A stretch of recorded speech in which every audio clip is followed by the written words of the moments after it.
Break के बाद आपका स्वागत है। आप देख रहे हैं हमारी खास पेशकश और हम लगातार चर्चा इस बात को लेकर कर रहे हैं कि वन नेशन वन इलेक्शन की जो परिकल्पना की जा रही है, क्या ये देश के लिए हित में है या फिर इसको लेकर जो चुनौतियां बताई जा रही हैं, चुनौतियों का अंबार ज्यादा है।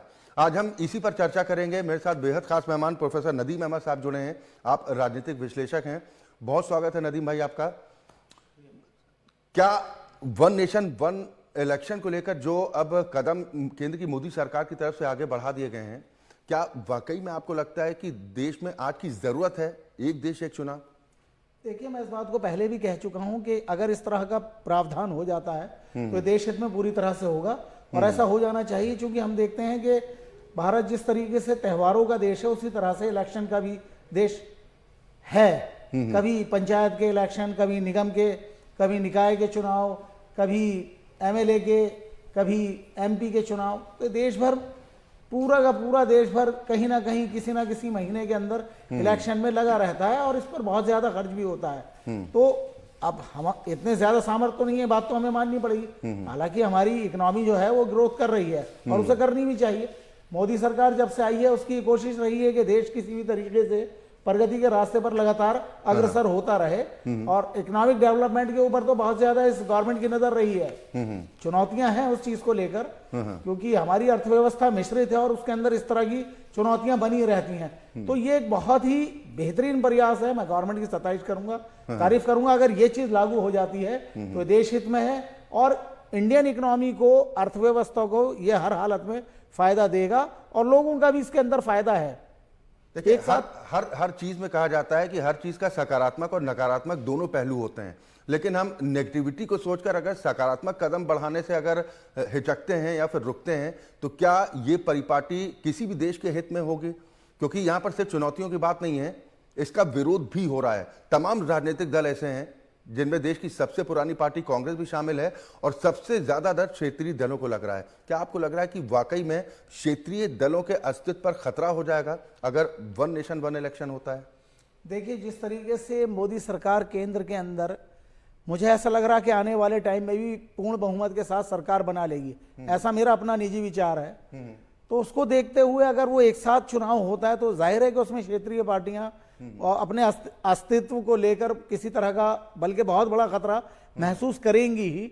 और इस तरह की चुनौतियां छोटे दलों के लिए और लोकल दलों के लिए होती ही है, लेकिन ये देश के लिए एक बहुत बड़ा फैसला है और ये देश के फायदे का फैसला है। अगर सभी राजनीतिक पार्टियां बैठकर मिलजुल कर विचार करके कोई कॉमन मिनिमम प्रोग्राम बना लें या समन्वय किसी तरीके का ऐसा स्थापित कर लें या एक आम सी राय बन जाए तो उससे देश हित में बहुत भला होने वाला है, हम सब आम नागरिकों का भी। ऐसा अगर हो जाता है तो मैं ऐसा मानता हूं कि एक बड़ा जो इकोनॉमिक खर्च हम लोगों का होता है, फाइनेंशियल खर्च होता है इलेक्शन के ऊपर, उसकी बचत होगी। और दूसरा, हमारी इकोनॉमी इस एक सिस्टम से हटकर दूसरी चीजों पर अगर फोकस करेगी तो ग्रोथ रेट हमारा लगातार बढ़ेगा और हमें आगे बढ़ना भी चाहिए। हम इतनी, अब देखिए, संसार की सबसे बड़ी आबादी है हमारी, लेकिन उस तरीके से हमारा जो डेवलपमेंट है, फाइनेंशियल डेवलपमेंट है, वो नहीं हो पा रहा है। सरकार बहुत ज्यादा कोशिश भी कर रही है इस चीज को लेकर, लेकिन उस तरह के असरात हमें नहीं या नताइज नहीं मिल रहे हैं। इसलिए जरूरी ये हो गया है कि पार्टियों को भी सोचना चाहिए, भाई पार्टियां भी तो देश हित के लिए ही बनाई गई हैं और सारी की सारी पार्टियां कोई देश विरोधी बातें तो नहीं करती हैं। वो ये तो नहीं चाहती हैं देश का नुकसान हो। अगर उनका पूरा का पूरा मैनिफेस्टो या उनका पूरा प्रोग्राम या उनकी पूरी की पूरी विचारधारा जो कि इलेक्शन कमीशन ऑफ इंडिया को वो लिख कर देते हैं, वो देश को मजबूती लाने के लिए, धर्मनिरपेक्ष बनाने के लिए, देश के विकास में हाथ बटाने के लिए है, तो फिर अगर इससे देश का फायदा हो रहा है तो उन्हें ऐसा क्यों नहीं कर लेना चाहिए? लेकिन जो क्षेत्रीय दल हैं उनकी भी पीड़ा, उनके भी दर्द को तो समझना चाहिए कि कहीं ऐसा ना हो कि आने वाले वक्त में उनके सामने अस्तित्व बचाने का ही संकट हो जाए, क्योंकि वो प्रतिस्पर्धा कैसे कर पाएंगे राष्ट्रीय दलों से? देखिए, राष्ट्रीय दलों से क्षेत्रीय दल, ये भारत जो है वो चुनाव वाला देश है, जैसा कि मैंने अभी बताया, और यहाँ पर हर चीज का अलग मिजाज है। आप देखिए, कर्नाटक में चले जाइए, वहां कुछ अलग मिजाज है लोगों का, वहां की पार्टियां अलग हैं। आप आंध्रा में चले जाइए, तेलंगाना में चले जाइए, वहां अलग पार्टियां हैं। हमारे पास तो इतनी ज्यादा क्षेत्रीय पार्टियां हैं और उनका टेस्ट बिल्कुल अलग है। और इस सबके इतर आप ये देखें कि वो पार्टियां लगातार सत्ता में वहां पर बनी रहती हैं और वो बहुत बड़ी चुनौती भी देती हैं। यूपी की और दूसरी जो हिंदी बेल्ट है, इनके अंदर तो अभी क्षेत्रीय पार्टियों का मोहभंग खत्म हुआ है, वरना आप देख ले एक लंबे समय तक कांग्रेस तो बिल्कुल हाशिए पर ही रही है यूपी के अंदर, बीजेपी भी आती थी और जाती थी, बड़े समय तक गवर्नमेंट बनाए रखी है मुलायम सिंह यादव ने, जिनकी समाजवादी पार्टी थी, और बहुजन समाज पार्टी ने, इसमें लोक दल भी शामिल था। तो ऐसा नहीं है, क्षेत्रीय दल अपने सरकारों के निरंकुश होने का खतरा तो नहीं बढ़ जाएगा कि उन्हें पता है कि भाई अब तो 5 साल के लिए हम चुनकर आ ही गए हैं? देखिए लोकतंत्र है, इसमें कोई भी निरंकुश नहीं हो रहा। 5 साल तक ही तो जो कुछ भी जिसे करना है वो करेगा, अगली बार फिर आप जनता के दरबार में है, जनता ही जनार्दन होती है लोकतंत्र में। तो ऐसा नहीं है कि आप जनता को किसी तरह से बांध देंगे कि बार बार वो, देखिए जनता बहुत समझदार है देश की, और उससे जहां पर लाभ मिलना होता है या जिससे वो लाभ चाहती है उसके साथ वो खुलकर उसका साथ देती है। मोदी जी के अंदर एक उम्मीद दिखती है उन्हें, या भारतीय जनता पार्टी के अंदर तो जनता उन्हें लगातार जिता रही है। अब उससे क्षेत्रीय दल, मुझे नहीं लगता कि उन्हें घबराना चाहिए, बल्कि क्षेत्रीय दलों को तो खुलकर अपनी बात को रखना चाहिए। हाँ, नहीं, विपक्षी दलों की तरफ से ये कहा जा रहा है कि भाई अगर अलग अलग चुनाव होते हैं तो कहीं ना कहीं नेताओं में जनता का डर, दबाव बना रहता है, जिसकी वजह से परफॉर्मेंस में भी असर देखने को मिलता है और भी कई चीजें ठीक रहती हैं। ये तर्क दिए जा रहे हैं विपक्षी दलों की तरफ। देखिए देश को आजाद हुए 75 साल से ज्यादा हो चुके हैं, अब हम उसी ढर्रे पर चल रहे थे, बार बार इलेक्शन, इधर इलेक्शन, उधर इलेक्शन, छोटा इलेक्शन, बड़ा इलेक्शन।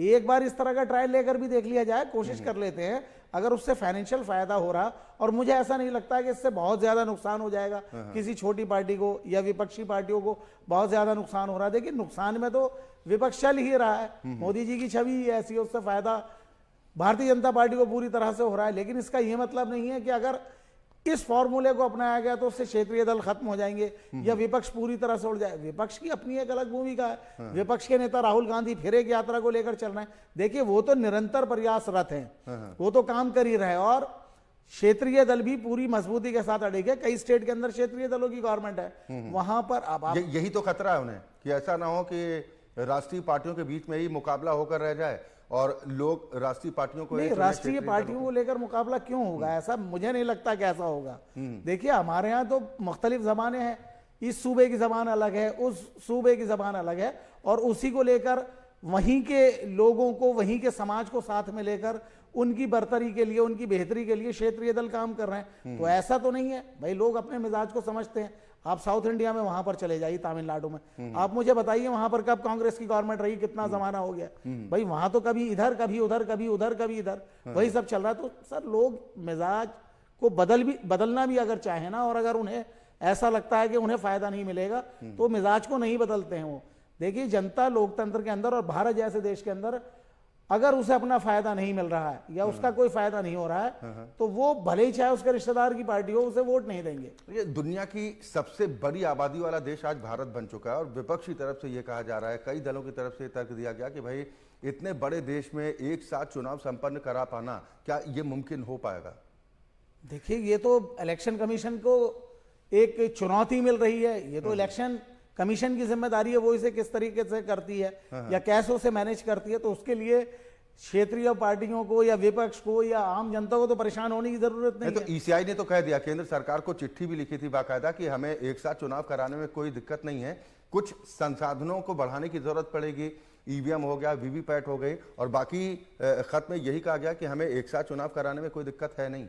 देखिए मुझे ऐसा लगता है कि इंडिया का इलेक्शन कमीशन पूरी तरह से कैपेबल है और भारतीय पूरी तरह से कैपेबल रहते हैं। हमारे ऊपर जो जिम्मेदारी आती है हम उसे निभा लेते हैं। अभी कोरोना इसकी मिसाल है, हमारे पास कुछ नहीं था, हमने वैक्सीन भी बनाई, दूसरे लोगों को भी दी, दूसरे देशों को भी दी है। हमारे पास तो किट तक भी नहीं थी जो कोरोना में पहनी जा रही थी, अपने पहनने के लिए, अपने इस्तेमाल करने के लिए, लेकिन हमने दुनिया को दी वो सब चीजें भी। तो इलेक्शन कमीशन पूरी तरह से कैपेबल है और हमें उसके ऊपर कोई संदेह भी नहीं करना चाहिए। यानी एक देश एक चुनाव, आपको लगता है कि आज बदलते भारत की जरूरत भी है और इस पर आगे बढ़ने में कोई बुराई नहीं है, कोई बुराई और नहीं ये कोई अनूठा प्रयोग तो होने जा नहीं रहा है। देखिए तो इससे पहले भी देश बहुत पहले से हो रहा है। आजादी के बाद लोकसभा और विधानसभा के चुनाव होते रहे, चाहे 1952 की बात हो, 57 की बात हो, 62 की बात हो, एक साथ चुनाव होते रहे हैं। लगातार हम इस चर्चा को आगे भी जारी रखेंगे। फिलहाल यहाँ पर वक्त एक और ब्रेक का है, ब्रेक के उस पार वापस आएंगे तो एक और खास मेहमान मेरे साथ होंगे।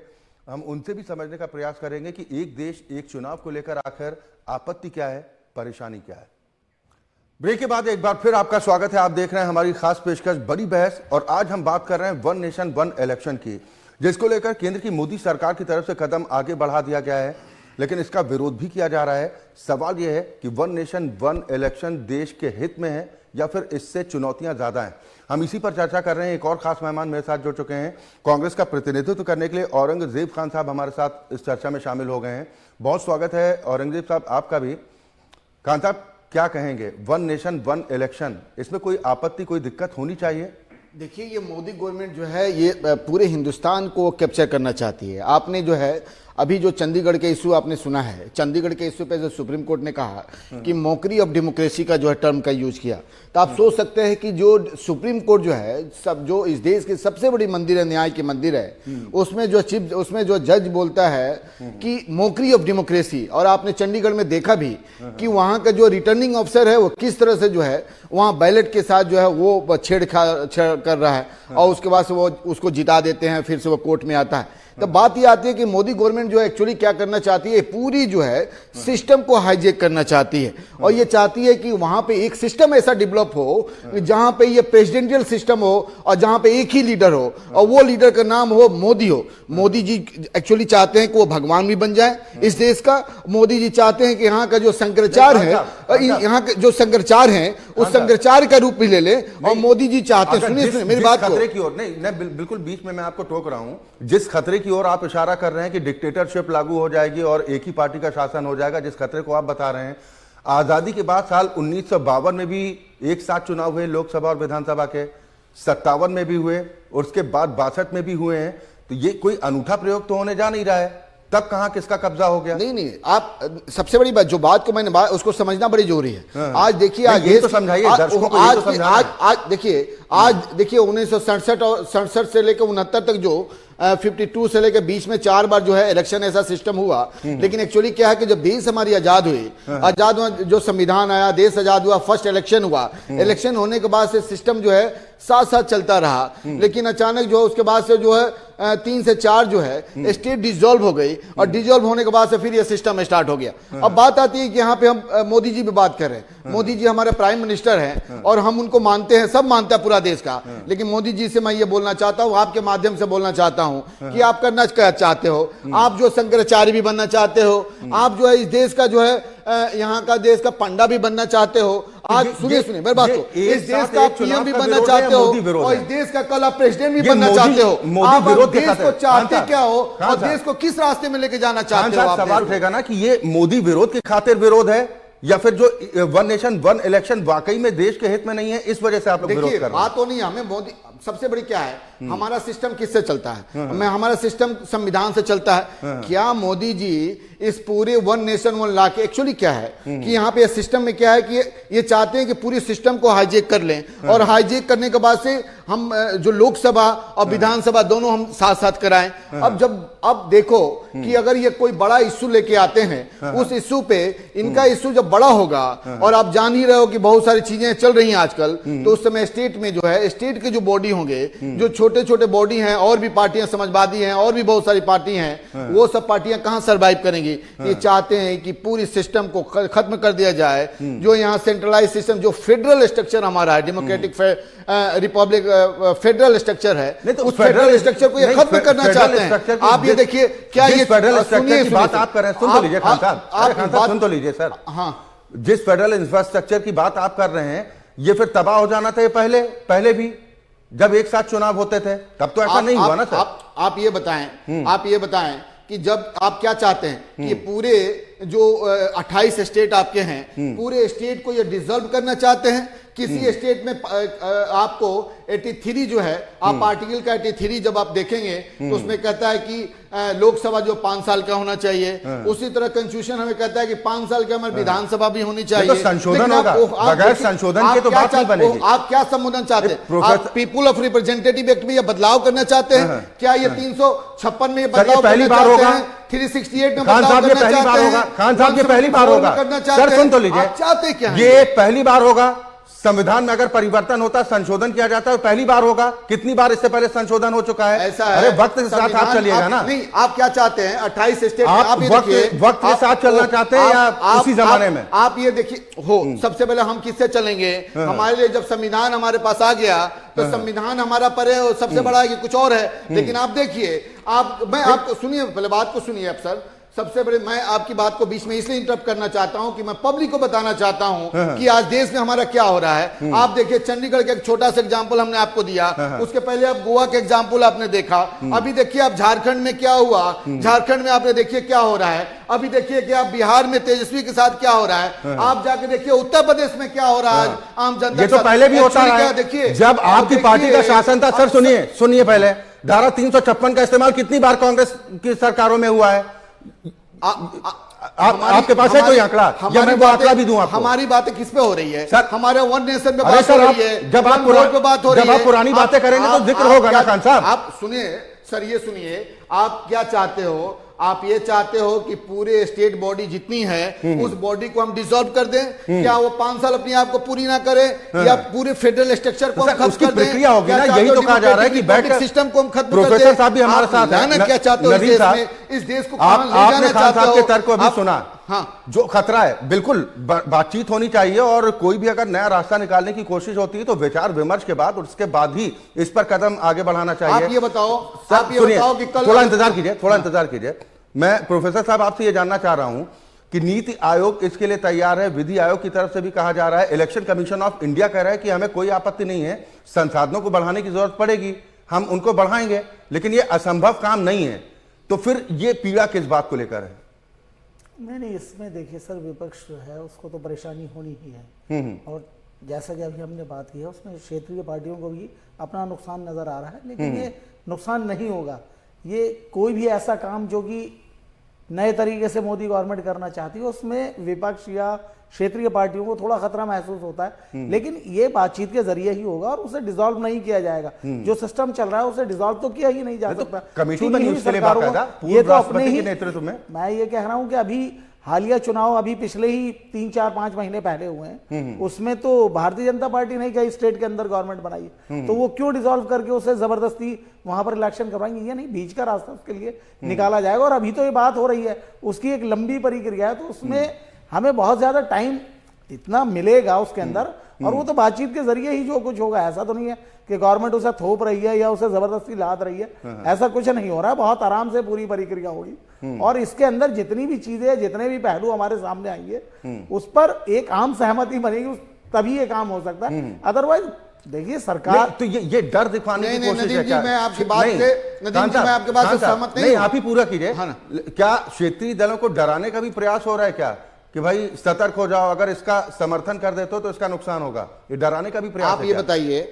आप ये बताइए कि जो है, आप पूरे देश में आपने देखा कि ईडी जो है लगातार छापा मार रही है, सीबीआई लगातार छापा मार रही है। ताला डाल देना चाहिए ईडी के दफ्तर पर। आप बात को सुनिए, पहले बात को सुनिए, जनता तक जाने दीजिए। छापा मार रही है, लेकिन जैसे ही वो नेता अगर इनके बीजेपी में शामिल हो जाता है तो वो जो है रिंग साबुन से धुल के अदालत पर क्लियर हो जाता है, वो चला जाता है। और केवल नीति सुनिए सर, अदालत पर भरोसा हाँ या ना? अदालत पर भरोसा है? बता रहा हूं, पहले सुनिए, आप सुनिए, अदालत पर भरोसा है आपको या नहीं? पहले देखिए तो बात तो सुनिए पहले। आप बताइए, ईडी का एक तरफा नहीं भाग सकते हैं ना सर? केवल ईडी जो है सर, मुझे ये बताइए, मारेगी नहीं तो कांग्रेस के हिसाब से ईडी और सीबीआई के दफ्तर पर ताला डाल देना चाहिए। सुनिए, आप मोदी बीजेपी का बात को मत यहाँ पे कीजिए, यहाँ पे जो आप लोकतांत्रिक बातें कीजिए। हम आपके सवाल इतने चुपते क्यों हैं आप लोगों को? हम चुपते नहीं है। हाँ। बात ये बताइए, आप जिस बात की दुहाई दे रहे हैं कि भाई ये तो दुरुपयोग हो जाएगा, ये प्रक्रिया तो पहले भी होती रही है। आपने कहा कि भाई ये सरकारों का हाल देखो, झारखंड में क्या हो रहा है, बिहार में क्या हो रहा है। अरे सर, हाफ सेंचुरी मारी गई, आपका शासन लंबा रहा है ना, हाफ सेंचुरी मारी है। सिंगल लीडर बताइए, इस्तेमाल आप लोगों ने कितनी बार किया है? लीडर बताइए कि जो लीडर जी पे मोदी जी का, ईडी का, चाहे सीबीआई का, चाहे किसी चीज का नोटिस गया, चाहे आप सिंगल लीडर बताइए कि बीजेपी में जो जेल में गए, जो लीडर इनको आप देखिए, हेमंता बिस्वा शर्मा को देखिए, आप हेमंता बिस्वा शर्मा को देखिए। अरे सुन तो लीजिए महोदय, आप मुझे बताइए कि जिस बात की दुहाई आप दे रहे हैं, कितनी बार धारा 356 का इस्तेमाल हुआ, और आपने कहा कि नहीं मनमर्जी होगी। देश की अदालतों पर भरोसा है आपको? नहीं है, सुप्रीम कोर्ट पर है। मुझे खान देश की साहब, मुझे सुप्रीम देश की कोर्ट पर अदालतों भरोसा है? सुनिए तो बता रहे हैं सर, सुप्रीम आप कोर्ट पर देश की- भरोसा है? देश की अदालतों पर हमें विश्वास है, हाँ। लेकिन आप देखिए देश की अदालत ने एक न्याय दिया था, एक कहा था कि बाबरी मैं आपको लेके जाना चाहता हूं कहीं और भी कि न्याय होता है और सुप्रीम कोर्ट सरपरी है, हम उसका आज भी इज्जत करते हैं, कल भी करेंगे और हमेशा करेंगे। वो करना ही कोई पड़ेगा प्रकाश सर। मारता है तो उसकी हम उसका जो है हम उस पर आवाज उठाएंगे। लेकिन बात ये आती है कि सुप्रीम कोर्ट का एक जजमेंट आता है, क्या ये मोदी जी बाबरी मस्जिद पे ये राम जन्मभूमि पे उन्होंने लेके आए जजमेंट, क्या मोदी जी का ये न्याय है? सर, ये तो आप- सुनिए सुप्रीम कोर्ट, आप सुनिए बात को, खुद श्रेय देना आप चाहते बात हैं, सुप्रीम कोर्ट आप का, खुद श्रेय देना चाहते हैं, बात ये सुप्रीम आप कोर्ट अपनी ने बात पर की, कायम नहीं। खान आप साहब सुनिए सुप्रीम ना, कोर्ट मुद्दे ने से की, भटकते नहीं आप ना। सुनिए ना, सुनिए, सुप्रीम कोर्ट ने की, उस पर भी हमने खूब चर्चा की है, सुनिए ना, मुद्दे से भटके नहीं। और इन्होंने उसका क्रेडिट लेने सर, की कोशिश की। आपकी पार्टी, क्या बात आपकी करते हैं पार्टी सर? के नेता, क्या सर, बात करते हैं सर? सुनिए क्रेडिट ना, लेने की कोशिश आपकी की। पार्टी के नेता स्वागत कर रहे हैं, कौन स्वागत कर रहा है? आधे नेता कह रहे हैं कि भाई सुनिए हम तो स्वागत करते हैं अदालत के लेने की फैसले कोशिश का, आप विरोध की कर और रहे हैं। इन्होंने कहा कि इसके बाद से कोई ऐसा इश्यू नहीं आएगा, इस देश में अमन चैन सुकून होगा, क्योंकि आप जानते हैं कि देश का विकास, चाहे किसी घर का विकास, इंसान का विकास और प्रगति कब होगा? जब हमारे देश के युवा वर्ग पढ़ेंगे लिखेंगे, हमारे देश में इंफ्रास्ट्रक्चर का बिल्डअप होगा, हमारे देश में एजुकेशन का सिस्टम डेवलप होगा, हमारे देश में यूनिवर्सिटियां कॉलेजेज आएंगी। यहाँ पे हम कंपेयर करेंगे अपने अरे आप को साहब, अमेरिका देश से। में सुनिए 55 बता रहे साल हैं। तक राज किया आपकी पार्टी ने ना, आज शासन देखिए, किया ना, सुनिए, आज तब इसकी देखिए, ध्यान नहीं आई। अरे सुनिए तो सर, आज देखिए कि वो फिर से ज्ञान वापी के केस लेके आ रहे हैं, कल आप मुद्दे से आगरा भागने- केस लेके आ रहे ये तो हैं, तरीका 500 जो है गलत कहीं और लेके जा रहे हैं। ये ये तरीका देश तो को गलत लेके है। जाने कहां कि जा आप रहे हैं? बातचीत- देश के युवा को सर, ये बातचीत तर्क डिग्रेड वितर्क करने से की होनी कोशिश चाहिए कर ना। रहे हैं। इस देश या हम के आपसे युवा को सवाल 50 करेंगे साल पाकिस्तान पीछे का, लेके तो आप चले कहने गए। पहले चीन की आप बात कर लो देखिए, भाई। इस देश को 50 साल लेके जाना ये पीछे चलेगा confusion युवाओं क्यों है? को। आज ये देख के कांग्रेस पार्टी आज में ये जो confusion फॉरवर्ड है, क्या बैकवर्ड के यही बीच में दिक्कत है कि लड़ाने आप- लगे हैं ये देश में। क्या हम देश कांग्रेस को पार्टी विकास का कैसे करेंगे? confusion दिक्कत बन रहा है देश लोगों का के लिए? विकास कैसे हम कि करेंगे? एक स्टैंड पर काम देश नहीं का ले विकास पाते हैं। कैसे होगा? हाँ, देश में एजुकेशन सिस्टम अरे कैसे सुनिए, डेवलप होगा? आपको लग रहा है इंफ्रास्ट्रक्चर गलत कैसे डेवलप होगा? प्लेटफॉर्म पर आ गए, आप लग रहा है कि कहीं रैली में भाषण दे रहे हैं। अरे सर, सुन तो लीजिए, सवाल पर जवाब दीजिए, बताइए। लोगों को भी बेहतर समझ में आएगा। बताइए सर। मुझे ये बताइए कि राम मंदिर का आपने जिक्र किया, ठीक है, जो पैरोकार थे इकबाल अंसारी, उन्होंने स्वागत किया, न्योता भी मिला, समारोह में भी शामिल हुए। आप लोग ये तय नहीं कर पाए कि हम इसका स्वागत करें या ना करें। मैं आपको क्या बोलना चाहता हूं? हाँ। मैं आपको ये दिखाना एक चाहता तरफ हूं, कहते हैं कि भाई मैं ये आपको अदालत ये का दिखाना फैसला है, चाहता दूसरी हूं तरफ कि क्रेडिट राम देते हैं बीजेपी को। देखिए, आप जो चीज सुप्रीम कोर्ट की बात करते हैं, सुप्रीम कोर्ट सरपरी है। सुप्रीम कोर्ट ने आज इसी बीजेपी को मोकरी ऑफ डेमोक्रेसी का करके उसमें कटाच किया है। आप जजमेंट भी पढ़ेंगे। यही सुप्रीम कोर्ट ने जो है बाबरी मस्जिद में राम जन्मभूमि का लेके उसने न्याय दिया और उसमें यह हुआ कि इसके बाद से कोई इश्यू को रेज नहीं किया जाएगा। इस देश में अमन चैन होगा। यहाँ पे हिंदू मुस्लिम जो गंगा जमुना तहजीब वापस है, मुद्दे पर आते सुनिए, हैं ना। सुनिए, गंगा जमुना तहजीब है वो बरकरार रहेगी और तभी देश का विकास होगा। लेकिन आज देखिए, इन्होंने ज्ञान वापी का इश्यू उठाया, आगरा का इश्यू उठाया और पूरे देश में एक कॉमन तो अदालत पर भरोसा, एक तरफ आप कह रहे हैं कि अदालत पर भरोसा, डिवाइड एंड रूल की पॉलिसी लाना चाहते हैं। प्रोफेसर यही साहब, मोदी जी चित चाहते भी हैं, अपनी, यही पट भी चाहते अपनी हैं और देश ठेंगा को। मेरे बाप का। इसीलिए ये वो चलता है इस क्या? देश को लेके जाना साहब, चाहते हैं। जानते कैसे? ये रशियन दूसरों के को भी तर्ज सुन पे लीजिए। लेके जाना खान चाहते साहब, हैं। थोड़ा सा ये इंतजार तरकीब करिए। के तर्ज पे प्रोफेसर जाना साहब, ये तर्क चलता है क्या कि चित भी मेरी पट भी मेरी, ये चलता है क्या इससे? देखिए, मामला यहाँ पर इलेक्शन कमीशन का है और एक नेशन और एक इलेक्शन का है। बेहतर यही होगा कि हम उस पर बात करें। और आरोप और प्रत्यारोप की राजनीति तो चल ही रही है। देखिए, जब से मोदी जी की सरकार आई है तो कांग्रेस, और जब कांग्रेस की गवर्नमेंट थी तो यही बीजेपी की सरकार या बीजेपी के लोग जो स्टेट के अंदर थे वो खामियां और गलतियां निकालते रहे हैं और मजबूरियां भी दिखाते रहे कि हमारे साथ नाइंसाफी हो रही। तो शुद्ध डिबेट होनी चाहिए और वो वन नेशन को लेकर होनी चाहिए। डिक्टेटरशिप लागू हो जाएगी? नहीं, अगर ऐसा बिल्कुल one नहीं हो। nation, one देखिए election देखिए की मैं आपको प्रक्रिया एक और होती बात बताता हूँ। हिंदुस्तान के लोगों के खमीर के अंदर, यानी उनके जीन के अंदर ही इस तरह की चीज नहीं है कि वो किसी की डिक्टेटरशिप को एक्सेप्ट कर लें। देखिए, पूरी तरह से लोकतांत्रिक व्यवस्था है और बहुत बढ़िया तरीके से चल रही है। हाँ, कमी बेशी आती क्योंकि आबादी इतनी ज्यादा है हमारी, भाषाएं भी अलग अलग हैं, हमारी संस्कृति भी अलग अलग है, लेकिन तब भी नेशन जो है वो नेशन के मामले पर हिंदुस्तान ही एक है और आम सहमति की जरूरत है। तो कांग्रेस डराने की कोशिश कर रही है, इसका मतलब फिर तो ये हुआ। देखिए, कांग्रेस की रणनीति जो है वो उन्हें और ज्यादा उसमें सुधार करने की जरूरत है। मुझे ऐसा लगता है कि जो उनकी स्ट्रेटजी है उसमें बहुत ज्यादा बदलाव आने चाहिए और उन्हें मॉडर्निटी के साथ आगे बढ़ने की जरूरत है। अब क्या हो रहा है कि इलेक्शन आता है बार बार और ऐसी उम्मीद की जाती है अपोजिशन के जरिए भी और खुद कांग्रेस के जरिए भी कि शायद यहाँ पर कुछ अचीवमेंट अच्छा होगा, लेकिन रिजल्ट उस तरीके का उनके मुआफिक नहीं मिल पा रहा है। तो बेहतर ये होगा, एक नौसिखिया पार्टी हमने देखा, आम आदमी पार्टी दिल्ली के अंदर 2 बार से 2 टर्म से इलेक्शन लगातार जीत रही है, पूरे बहुमत के साथ जीत रही है, और किसी भी बड़ी राष्ट्रीय पार्टी को उसने आगे नहीं बढ़ने दिया। तो ऐसी क्या वहां पर उनके पास अच्छाई थी या खूबियां थी, इस पर भी गहन चिंतन करने की जरूरत है। लेकिन जहां तक वन इलेक्शन वाली बात है और वन नेशन वाली बात है, तो मैं ये चाहूंगा कि एक बार ऐसा प्रयोग हो जाना चाहिए, और अगर उससे कुछ खराब, देखिए ऐसा नहीं होता है और ऐसा हो भी नहीं सकता है कि कोई एक ही पार्टी हमेशा जीतती रहे और एक ही हारती रहे।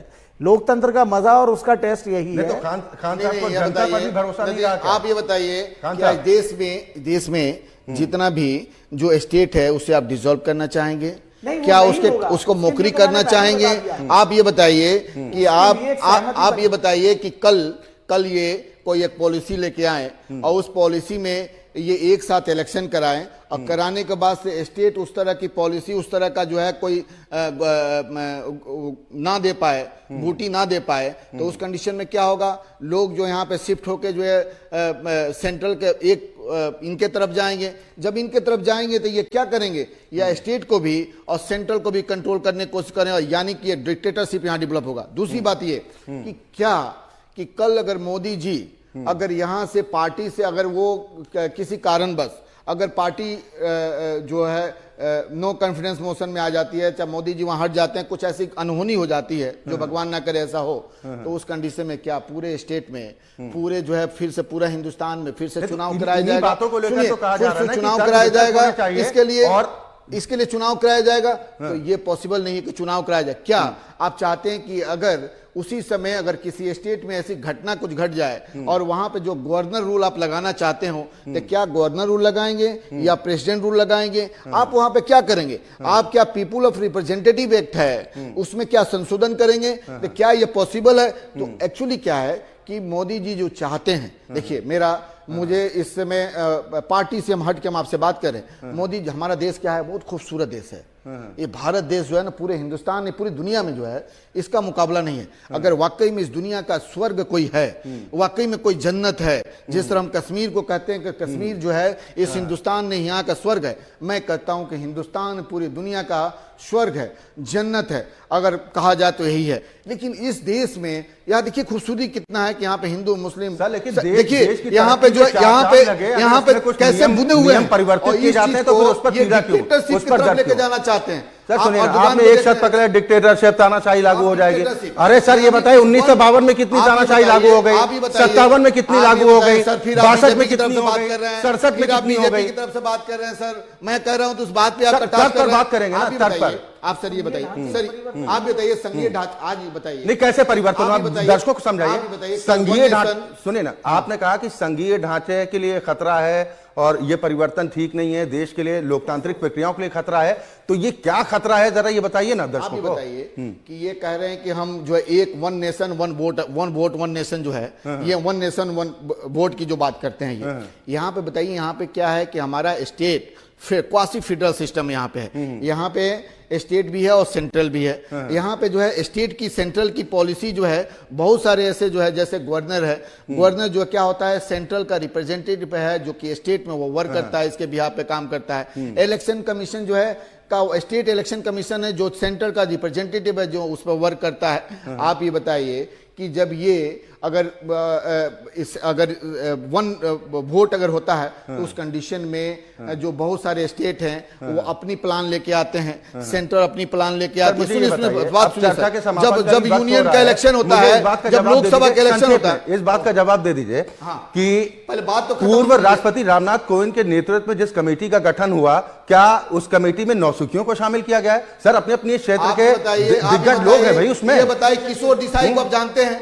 किशोर देसाई को आप जानते हैं? इसके पहले हरीश साल्वे को आप जानते हैं? आप जानते हैं ना, किशोर देसाई जो है इससे पहले फॉर्मर जो अटल बिहारी वाजपेयी के उनके सलाहकार भी रहे, उन्होंने इस बिल का विरोध किया है। इसके साथ साथ कितने लोगों ने विरोध किया है? विरोध तो आप भी कर रहे हैं। आपका संविधान जो है, समर्थन करने वालों की भी लिस्ट तो ज्यादा है ना। विरोध करता है। चर्चा के समापन का वक्त है, समय से ज्यादा इजाजत नहीं दे। प्रोफेसर साहब बड़े संक्षेप में मैं चाहूंगा 20 सेकंड में अगर आप अपनी बात पूरी कर पाए, क्योंकि विरोध जिस तरीके से हो रहा है इसको लागू करना इतना आसान तो नहीं होगा।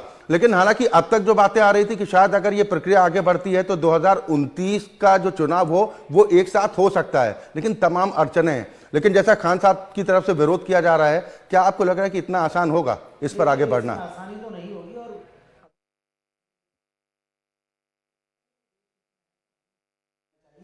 और एक बार ये तजुर्बा करके देख भी लेना चाहिए, क्योंकि ये बिल्कुल अभी तो लागू नहीं हो रहा। एक इसके लिए समय भी चाहिए और सभी लोगों को मिला जुला कर बातचीत होगी, उसके बाद ही कोई ना कोई रास्ता निकलेगा। भाई मैं आपसे थोड़ा प्रोफेसर साहब इसमें रुकना चाहूंगा। आप ये बताइए कि उसके लिए ये बात कहा जाता है कि जो वाकई में डेमोक्रेटिक हो, आपने गोवा में देखा, आपने अभी चलिए आप फिर वही पुराना राग अलाप रहे हैं, इधर उधर चर्चा से भागते नहीं है। अब चर्चा के समापन का भी वक्त हो गया है, लेकिन हंगामा होना तो तय है। एक तरफ परिकल्पना इस बात को लेकर की जा रही कि एक देश एक चुनाव हो, जिससे देश के विकास की रफ्तार भी आगे बढ़ पाए, संसाधनों का सही तरीके से इस्तेमाल हो पाए। लेकिन इसके बजाय जिस तरह का हंगामा देखने को मिल रहा है, सरकार के सामने चुनौती बड़ी तगड़ी होगी। इस चुनौती से पार पाना आसान नहीं होगा। एक देश एक चुनाव की परिकल्पना तो ठीक है, अगर एक देश एक टैक्स की व्यवस्था लागू हो सकती है जीएसटी के तौर पर, तो वन नेशन वन इलेक्शन क्यों नहीं हो सकता? क्या यह समय की दरकार नहीं है? यह बड़ा सवाल है। बहुत शुक्रिया आप दोनों मेहमानों का मेरे साथ इस चर्चा में शामिल होने के लिए। और इसी के साथ हमारी खास पेशकश में अभी के लिए बस इतना ही। खबरें लगातार जारी हैं।